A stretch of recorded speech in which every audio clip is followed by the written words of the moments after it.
Hi friends, my name is Julie. I'm an astrologer, and this is a tarot reading for the Virgo full moon. Today is August 26, 2022, and this reading will be relevant for about the next 2 weeks until the Pisces full moon. So, a bit about Virgo, the Virgo archetype. I'm sitting out here with the earth and nature.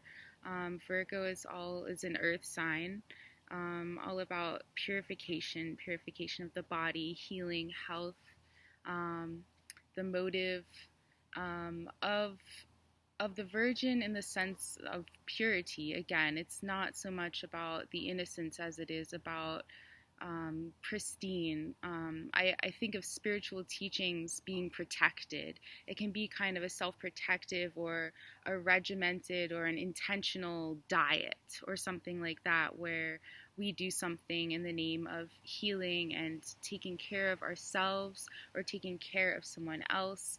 And Virgo's known for being very detail-oriented, focused, organized, all in the name of taking care of what needs to get done.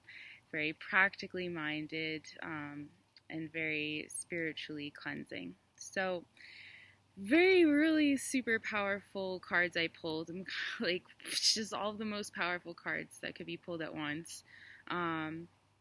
I make up my own spread, so I'll just describe it as we go along. So for the overall energy of this Virgo season, especially the next 2 weeks, starting with the new moon, I pulled the Devil. I'm using the Shadowscapes Tarot. The Devil. Well, the Devil is all about power dynamics. I pull the Devil when I'm feeling disempowered for some reason, or I'm feeling motivated by something outside of my deepest internal sense of inner guidance and truth. And that's a really interesting energy to have for the overarching Virgo season. For the challenge, pull the Eight of Pentacles, which is also really interesting because Virgo is known for work. Virgo is the employee, the employer dynamic, getting things done, right? And so the Eight of Pentacles is all about what are you building over time? What are you working towards? And so having that be in the challenge position is interesting because I would hope that coming out of a really ferocious and fun Leo season that we're all ready to get back to work now and clean up our messes and take care of things. But with the Eight of Pentacles in the challenge position, it might feel kind of like we're dragging our feet to get back to building something new. And the reason that might be the case is because I pulled here in the position of the opportunity, death. Of course, in the Shadowscapes, it's the Phoenix. And so this gives me the idea that something that's really familiar to us is ending. It could be anything. It could be a relationship. It could be a place that we're living. There's some major, it could be a literal death of someone who we're very close to. Something like this is ending. And so in a transition, maybe it feels like a challenge to build something, because maybe if we had a momentum going with something in our lives and we thought, okay, now it's time to buckle down and work on this. Well, wait, what's going on? I'm having this major arcana card. The death card is my opportunity here. So there might be some adjustment happening to a sudden ending, where maybe something is ending in our life, and then we have to integrate that ending and then see what do I want to build from here, instead of thinking we have momentum going in a certain direction.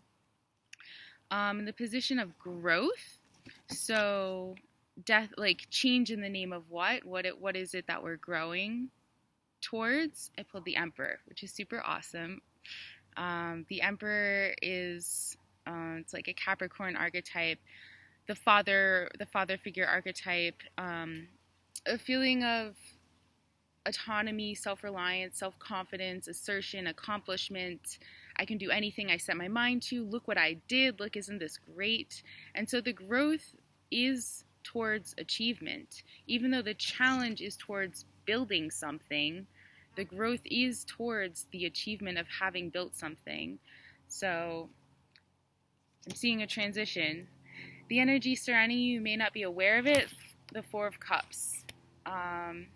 which makes me think that there is a loss. This card, along with the Death card, makes me think that there's something that ending, and then there's a part of us that's kind of just processing. If you look at this card, the mermaid, she's just kind of sitting there looking at the water. She's like maybe like a nothing to do kind of a feeling, or just daydreaming about the past or the way things could be. And it's that kind of like wistful, hopeful, regretful, kind of ruminating kind of an energy.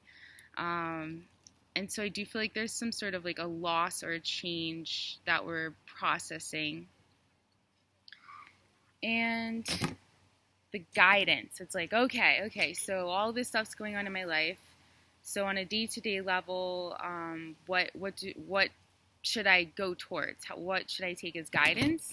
This is fun. Pull the Lovers. Whoa! I mean, we still got Venus and Leo, so, it's still kind of fun. You could take it literally and say something with supporting partnerships, or you could take it on a personal level and say balancing masculine, feminine, balancing doing, receiving, processing whatever this loss is with building this emperor, balancing different parts of myself. Maybe one part of myself is looking back to the past, ruminating, and one part of myself is looking forward to the future. Or maybe there's two different parts of myself that are at odds with each other, with a Saturn-Uranus square, where one part of me is really stoked on this death, really stoked on that something just ended. It's in the position of opportunity, and is ready to move forward, but another part of me is uncomfortable with how new it seems, something like that.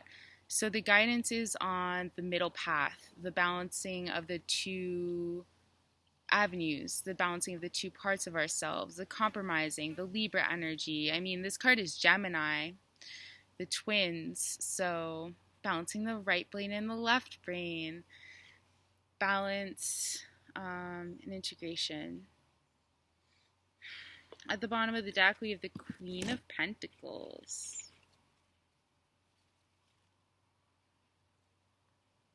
And to me, that's echoing the Emperor. And of course, the Eight of Pentacles, where there's a sense of abundance. Like, I did it. I achieved it. I have plenty to share. I am Mother Nature. Yeah, I mean, Queen of Pentacles is actually a great Virgo card. I'm not sure what technically rules this card if I were to look it up. But yeah, the Queen of the Earth element.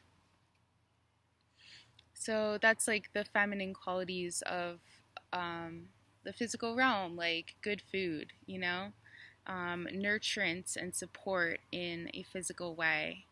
And I look at the bottom of the deck just kind of also to as like the deck's PS to the reading, to say what the deck has to say about it. And it's kind of saying like all good things. You're being held. Go towards Virgo themes. Go towards purification. Go towards taking care of what needs to get taken care of, and you'll be successful. Listen to the Eight of Pentacles. Look at what you're building. So I kind of want to go back to this Devil card, though, because there's like this story arc here, but what's up with this feeling of being disempowered? It's almost like a part of us is thrown off, maybe by this death, maybe by the suddenness of changes, maybe by the two different parts of ourselves that don't feel integrated, maybe by our own past momentum and the future projected trajectory of where we're headed.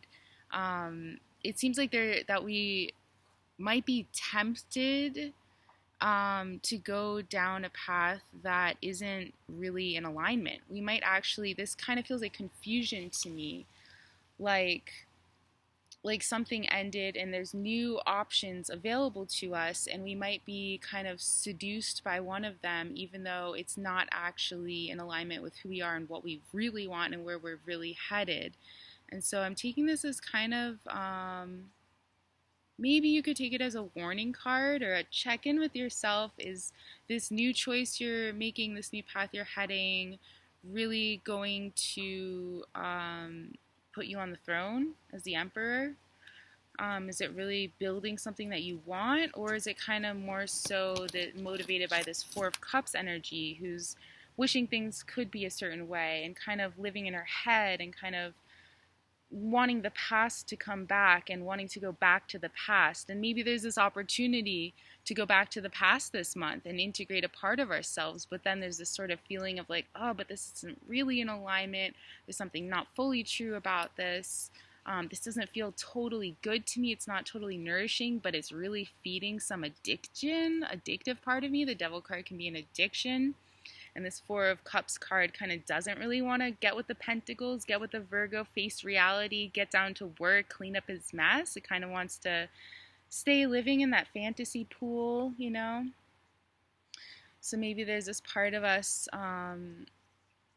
who's not feeling fully aligned with the work that we're doing, not fully aligned with what it is that we're building with this Eight of Pentacles in the challenge position. And maybe there will be some kind of death that will like wake us up.